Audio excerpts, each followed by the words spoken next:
2, 1. And we have engine ignition.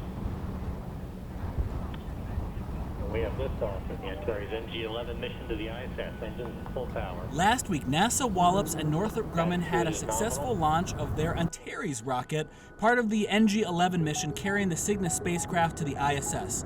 Now, first of all, if you've never seen a launch before, go to one. There's something amazing about seeing them in person. Now, I was at this area because I was part of a 2-day NASA social event that got to see some of the behind the scenes of the Wallops Island flight facility.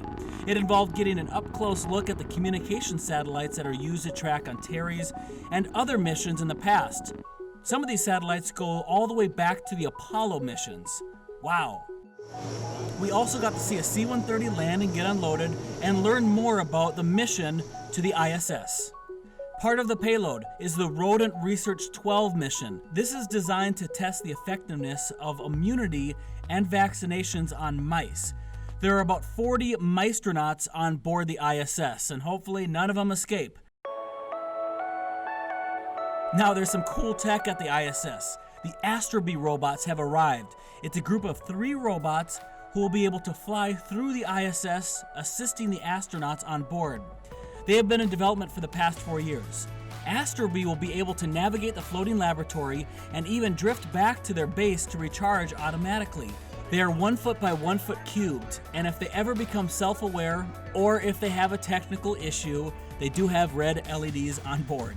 Now, astronauts need their nutrients like vitamin D, and if you ever have bought nutrients in the past, they do have that short shelf life. So with a new study called Bionutrients, they're going to test the effectiveness of these different nutrients over a 5-year study.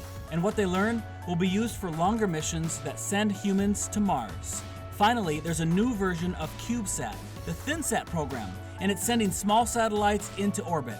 They're about the size of a peanut butter and jelly sandwich, and they're going to make space even more accessible for schools and colleges across the country. So that's some of the cool science that was carried up with the 7,500-pound payload on board the Antares rocket. With your astronomy update, I'm Jupiter Jeff.